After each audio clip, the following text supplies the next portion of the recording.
कि लोगों पर मैं राज करूं, कि मैं एमएलसी बन जाऊं, कि मैं एमपी बन जाऊं, मैं अखिलेश जी के लिए ये काम करूं तो अखिलेश जी कल मुझे जो है राज्यसभा में भेज दें। तो कितना महान है जो इस देश को 10 करोड़ बौद्ध देने वाला है 2025 तक। अगर इस देश में 2025 तक 10 करोड़ बौद्ध हो गए फिर तो सब कुछ अपना है। बस इतनी सी बात, और ये बात क्योंकि आपको अच्छी लगती है, आपको सुनना अच्छा लगता है, इसलिए आप बोलिए उस व्यक्ति के पीछे पीछे, बिना यह जांच किए कि यह व्यक्ति 2025 तक 10 करोड़ बौद्ध कैसे बनाएगा। इसके पास स्वयं कितने बौद्ध भिक्षु हैं जो समाज में जाकर बौद्ध धर्म का प्रचार प्रसार करेंगे। स्वयं क्या यह बौद्ध धर्म के तत्वों को जानता है, क्या यह धर्म को जानता है? हम कैसे अपेक्षा कर सकते हैं कि वो व्यक्ति बुद्ध के धर्म को जानेगा। खड़े होंगे, फोटो जाना चाहिए माता जी के साथ। और जब मैंने ये वीडियोस बनाना आरंभ किया तो उसकी जब भनक इन लोगों को लगी तो आप जानेंगे कि उसी समय से राजरत्न अंबेडकर ने ये जो भिक्खु समुद्रतन है इसका साथ छोड़ दिया। तब से आप किसी भी कार्यक्रम में राजरत्न अंबेडकर को सुमित्रतन के साथ में नहीं देखेंगे। इस बात को जो मैं कह रहा हूँ, इस बात को अपने से जानना चाहिए। ये मेरे कहने से कि जय भीम प्रकाश एक व्यक्ति की आलोचना कर रहा है तो उसको हम स्वीकार कर लें, ऐसा कभी भी नहीं होना चाहिए। क्या भिक्खु को अपने धार्मिक कार्यक्रम को आयोजित करने के लिए बहुत बड़े बड़े चेहरों को बुलाना चाहिए, लोगों को भ्रम में डालने के लिए, लोगों को आकर्षित करने के लिए कि देखिए मेरी इतने बड़े बड़े लोगों से जान पहचान है, देखिए मेरे कार्यक्रम में ये लोग भी आ रहे हैं। अगर नीलम बौद्ध जी इस समाज के पक्ष में काम करती हैं, इस समाज के लिए काम करती हैं, और कोई व्यक्ति अगर नीलम बौद्ध जी के ऊपर FIR दर्ज कराता है तो दोनों व्यक्ति तो सही नहीं हो सकते। या तो नीलम बौद्ध जी गलत हो सकती हैं या फिर वह सुमित्रतन गलत हो सकता है। समाज को कम से कम इतनी सी बात तो सोचनी चाहिए। जिन लोगों के खिलाफ सुमित्रतन ने FIR दर्ज कराई उनके नाम, जैसे कि नीलम बौद्ध, तो उनका नाम उन्होंने लिया उसमें नीलम जाटव, राहुल नागपाल राहुल जाटव, एडवोकेट प्रदीप अशोक तो उनका नाम लिया एडवोकेट प्रदीप जाटव। जय भीम। तो इस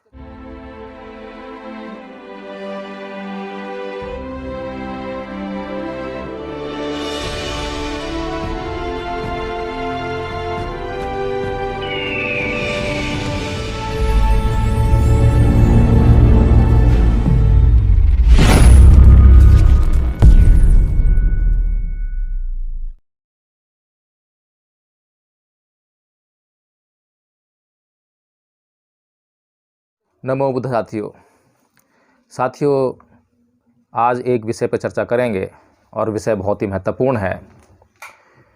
विषय यह है कि अगर समाज में कोई व्यक्ति या कुछ व्यक्ति समाज को गुमराह करने का कार्य कर रहे हों तो फिर समाज के जागरूक लोगों को क्या करना चाहिए? क्या उन्हें चुप हो जाना चाहिए और चुपचाप जो हो रहा है वह होते देना चाहिए? या फिर एक और बात कही जाती है, अक्सर हम सुनते हैं कि आप जो लोग गलत काम कर रहे हैं, जो लोग समाज को गुमराह कर रहे हैं, उनसे बड़ी लकीर खींच कर दिखाइए। आप सही काम करके उनसे बड़ी लकीर खींच के दिखाइए। साथियों, जो दूसरी बात है वो ज़्यादा अच्छी है। अगर दूसरी बात ज़्यादा अच्छी है तो हमें उस पर निसंदेह काम करना ही चाहिए। लेकिन साथियों, मुझे परम पूज्य बाबा साहब डॉक्टर भीमराव अम्बेडकर की एक बात याद आती है। वह बात है 18 मार्च सन 1956 को आगरा की भूमि से उनके भाषण में कही गई। उन्होंने कहा कि ऐ मेरे समाज के लोगों, इस कारवां को मैं बड़े कष्ट सहन करके, बहुत ज़्यादा विरोध का सामना करके, अपनी जान को जोखिम में डालकर, अपने परिवार को बर्बाद करके यहाँ तक लाया हूँ। अगर तुम इस कारवां को आगे ना ले जा सको तो इसे यहीं छोड़ देना, लेकिन किसी भी सूरत में इस कारवां को पीछे मत जाने देना। तो साथियों, कई बातें हमारे सामने आई हैं। अब उन बातों में से कब और कौन सी बात को हमें चुनना है, इस बात पर हमें आज थोड़ा सा ध्यान केंद्रित करना है। अगर हम लोग समाज के लिए कुछ अच्छा काम ना कर पाएँ, कुछ महान कार्य ना कर पाएँ, तो कम से कम यह उन लोगों की ड्यूटी बनती है जो लोग समझदार हैं, जागरूक हैं, कि कम से कम जो समाज का अहित कर रहे हैं, जो सामाजिक आंदोलनों को पीछे धकेलने का काम कर रहे हैं, उन लोगों से समाज को आगाह कराया जाए। तो इसी श्रृंखला में आज मैं एक तथ्य लेकर आप लोगों के समक्ष प्रस्तुत हुआ हूं और मुझे लगा कि उस तथ्य से मुझे आप लोगों को जागरूक करना ही चाहिए। तो साथियों, बात आज से 1-1.5 साल पहले की है। एक सुमित रतन नाम के व्यक्ति ने नीलम बौद्ध जी पर और उनके चैनल NB न्यूज़ 24x7 पर एक FIR दर्ज कराई। एक नहीं बल्कि 2 कराई। एक तो उन्होंने स्वयं कराई और एक उनकी जो महिला मित्र है उसके द्वारा गाज़ियाबाद के खोड़ा थाने में कराई गई। और साथियों, यह FIR क्यों दर्ज कराई और उस FIR में क्या था, इस बात को समझना बहुत ज़रूरी है। जो सुमित रतन ने लखनऊ के गोमती नगर थाना में FIR दर्ज कराई, उस FIR में उन्होंने कहा कि उन्होंने एक व्यक्ति को अपने पास नौकरी पर रखा और उसे 25,000 रुपये किसी काम के लिए दिए, जो कि वह 25,000 रुपये लेकर गायब हो गया। एक तो बात ये। दूसरी बात, जिन लोगों के खिलाफ सुमित रतन ने FIR दर्ज कराई उनके नाम, जैसे कि नीलम बौद्ध, तो उनका नाम उन्होंने लिया उसमें नीलम जाटव, राहुल नागपाल, राहुल जाटव, एडवोकेट प्रदीप अशोक, तो उनका नाम लिया एडवोकेट प्रदीप जाटव। तो इस तरीके से जो है एक पार्टिकुलर जाति को सामने रखकर जातिवादी शब्दों के नाम में शामिल कर कर इस व्यक्ति ने वो FIR दर्ज कराई। इस व्यक्ति ने साफ साफ उस FIR में यह भी कहा है कि मेरा यहाँ पर फ्लैट है और इस फ्लैट में मैं ये काम करता हूँ, इस तरह की बातें कही हैं। लेकिन समाज आज उस व्यक्ति को एक भिक्खू के रूप में स्वीकार करता है, भिक्खू के रूप में देखता है और अपना बहुत सारा समय, अपनी बहुत सारी शक्ति उस व्यक्ति के पीछे लगाने के लिए मजबूर है। क्योंकि हमारा समाज आज भी जो अशिक्षित है, अज्ञानी है, जागरूक नहीं है, उसके कारण आज वह उस व्यक्ति को स्वीकार करने के लिए मजबूर है।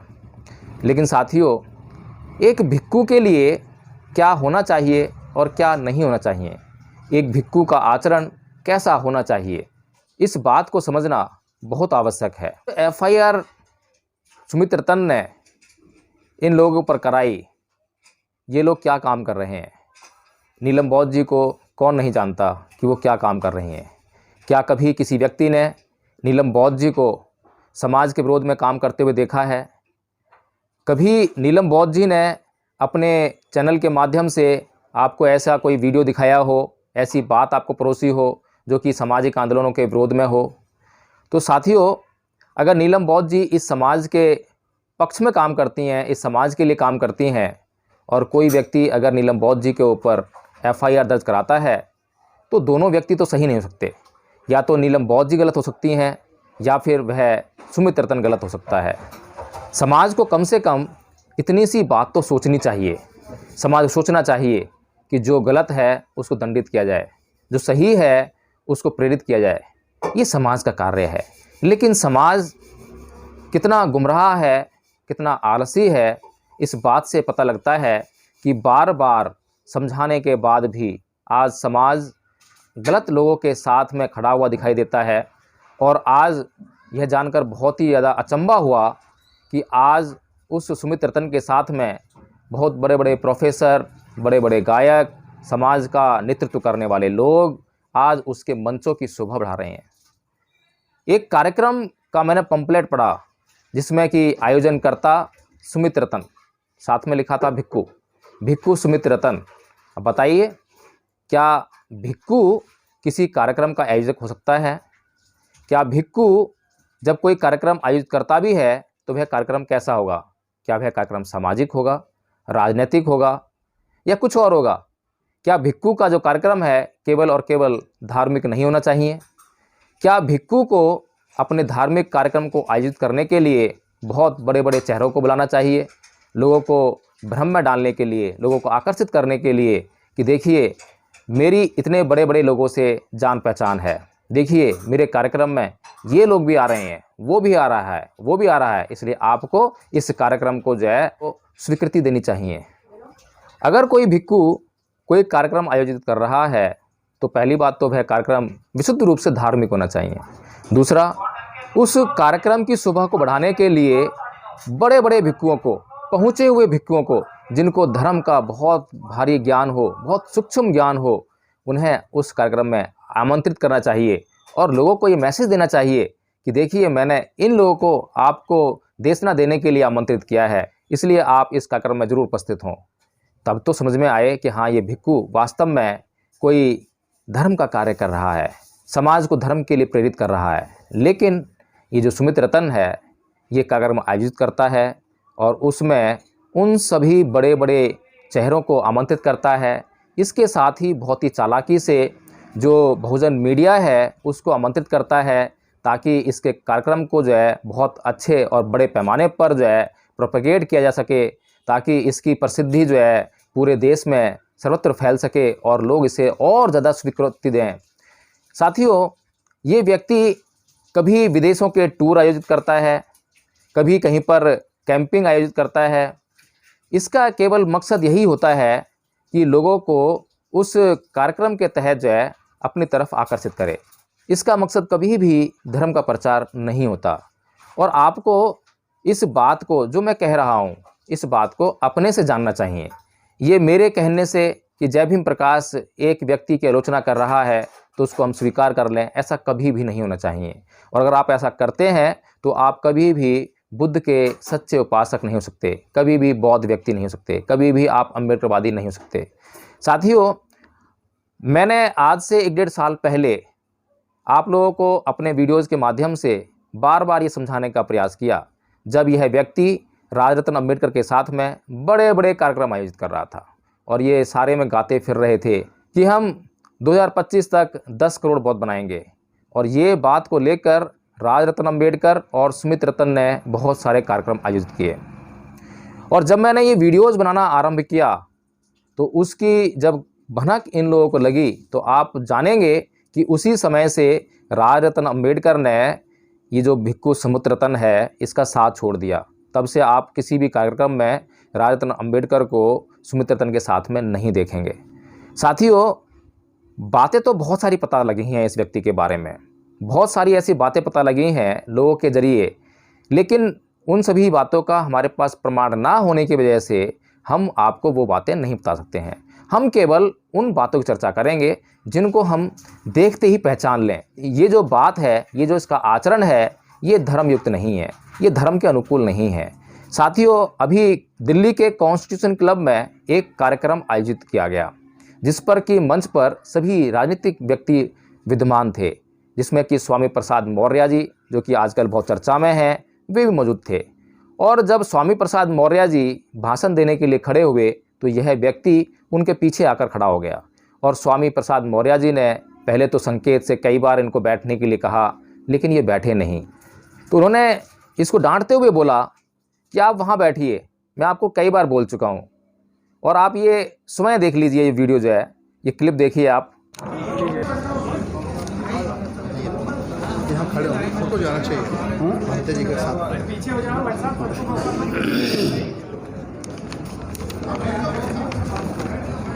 आज इस ऐतिहासिक कॉन्स्टिट्यूशन क्लब में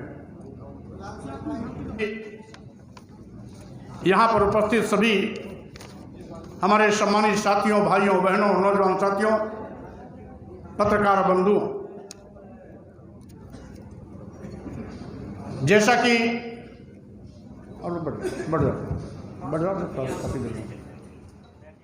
तो साथियों, ये जो हरकत है, ये पहली हरकत नहीं है इस व्यक्ति की। इससे पहले जब 1-1.5 साल पहले जब मैं वीडियोज़ के माध्यम से आप लोगों को जागरूक कर रहा था, मैं बार बार कह रहा था कि ये तो व्यक्ति फ़ोटोजीवी है। जहाँ भी राजरत्न अम्बेडकर जाता है वहाँ पर उसके साथ में सेल्फी ज़रूर लेता है। इसका एक काम आप ज़रूर देखेंगे कि जितने भी समाज के बड़े बड़े चेहरे हैं उनके साथ में सेल्फी खींचेगा और उसको सोशल मीडिया पे अपलोड करता है। यह जो आचरण है, इस आचरण से आप क्या समझते हैं ये आप स्वयं तय कीजिए। ऐसा समाज में बहुत से लोग हैं, जो लोग कभी भी बड़े बड़े चेहरों के साथ में मिलते हैं, उनकी मुलाकात होती है तो वो जो है अपना सेल्फी लेकर सोशल मीडिया पर डालते हैं। लेकिन यहाँ पर जो है तथागत बुद्ध साफ साफ कहते हैं कि अय्या ही लाभपनिसा अय्या ही निब्बान गामिनी एव मेतंग अभियाय बुद्ध सावको संकारंग नाभि निंदेय विवेक मनु ब्रूहे, कि जो लाभ का रास्ता है वो दूसरा है और निर्वाण का दूसरा है, और जो बुद्ध के शासन में रत लोग हैं या भिक्खु हैं उनको सत्कार और निंदा से कोई फ़र्क नहीं पड़ता, और एक भिक्खु को चाहिए कि वो अपने विवेक में लगातार वृद्धि करता रहे। तो साथियों, इस तरह से जो है जो सामाजिक लोग हैं, जो गृहस्थ लोग हैं, उनके लिए तो ये शोभा दे सकता है कि वे लोग अपनी सेल्फी जो है चित परिचित लोगों के साथ में, जाने माने लोगों के साथ में अपनी सेल्फी खिंचाएं और वो सोशल मीडिया पे अपलोड करें। लेकिन एक भिक्खु के लिए, जिसको आप भिक्खु समझ रहे हैं, चीवरधारी समझ रहे हैं, उसके लिए क्या ये उचित है? आप कुछ समय से निर्णय कीजिए, क्योंकि एक भिक्खु का जो उद्देश्य है वो जीवन में निर्वाण प्राप्त करना है, लाभ कमाना नहीं है, लाभ अर्जित करना नहीं है। लोगों के साथ सेल्फी खिंचवाकर उनको यह बताए कि मेरी इतने लोगों के साथ में जान पहचान है, इससे उसका क्या उद्देश्य हल होगा? उसको निर्वाण कैसे प्राप्त होगा? निर्वाण प्राप्त करने के लिए तो अपने भीतर से सभी प्रकार के काम, क्रोध, मोह, लोभ, द्वेष, तृष्णा, ईर्ष्या, इन सबको निकालना जरूरी होता है, इस पर काम करना होता है। तो साथियों, जिस प्रकार से इस व्यक्ति ने जो नीलम बौद्ध जी के खिलाफ FIR दर्ज करवाई, उस FIR से एक बात और तय होती है कि यह व्यक्ति पूरी तरह से सांसारिक है। उस FIR के जब कंटेंट्स आप स्वयं पढ़ेंगे तो आपको लगेगा ही नहीं कि किसी बौद्ध भिक्खु ने कोई FIR दर्ज कराई है। और यदि कोई बौद्ध भिक्खु के खिलाफ कोई भी सांसारिक व्यक्ति, कोई भी गृहस्थ व्यक्ति कोई ऐसा कार्य करता है जो बौद्ध भिक्खु के विपरीत है या उसको पसंद नहीं है, तब बौद्ध भिक्खु क्या करे? इसके लिए बुद्ध ने धम्मपद में पर्याप्त मार्गदर्शन दिया है। लेकिन ये मार्गदर्शन तो उनके लिए है ना, जो धम्मपद को पढ़े, जो बुद्ध के धम्म को जाने, जो बुद्ध के धम्म में रत हो, जो बुद्ध के धम्म का पालन करने वाला हो, उसके लिए तो ये सब बातें समझ में आती हैं। लेकिन जिसका बुद्ध के धम्म से कोई लेना देना ही ना हो, जो जय भीम का नाम लेने तक से घृणा करता हो, जो जय भीम बोलने वालों तक से घृणा करता हो, उस व्यक्ति से हम कैसे अपेक्षा कर सकते हैं कि वो व्यक्ति बुद्ध के धम्म को जानेगा? तो बुद्ध ने कहा है कि अकोछी मंग अवधि मंग अजीनी मंग अहासी में ये च तंग उपनहंती वेरंग तेसंग न सम्मति, यानी कि उसने मुझे मारा, उसने मुझे पीटा, उसने मेरा सब कुछ लूट लिया, सब कुछ छीन लिया। जो इस प्रकार की बातों को अपने मन में बनाए रखते हैं, उनका वैर कभी शांत नहीं होता। बुद्ध ये कह रहे हैं, और ये व्यक्ति जब समाज के कुछ लोग इस पर कुछ आरोप लगाते हैं, इसकी कुछ तथ्यों को समाज के सामने प्रस्तुत करते हैं, तो ये उनके खिलाफ FIR दर्ज करवाने का काम करता है। अब आप स्वयं निर्णय कीजिए कि बुद्ध का जो धम्म है वो क्या कह रहा है और ये व्यक्ति जो है क्या कर रहा है। क्या वास्तव में आप कह सकते हैं कि ये व्यक्ति बुद्ध के धम्म के अनुसार अपना आचरण कर रहा है? क्या आपको लगता है कि ये व्यक्ति वास्तव में बुद्ध के धम्म को कुछ अंश भी छू पाया है? साथियों, बुद्ध ने समाज को ये समझाने के लिए कि आप किसको भिक्खु समझें और किसको भिक्खु ना समझें, इसके लिए पर्याप्त संकेत दिया है। बुद्ध कहते हैं, यो च वंत कस्सा व सीलेसु सुस्माहितो उपेतो दम सच्चेन सैवे कासा बम रहती, यानी कि जिसने चित्तमलों का त्याग कर दिया है, जो सील पर प्रतिष्ठित है और जो सत्य और संयम से युक्त है, वह ही कासाय वस्त्र धारण करने का अधिकारी है। तो सुमित रतन जी जो हैं, क्या सील पर प्रतिष्ठित हैं? क्या सत्य बोलने वाले हैं? क्या वो असत्य नहीं बोलने वाले हैं? क्या आप जो है ये समझते हैं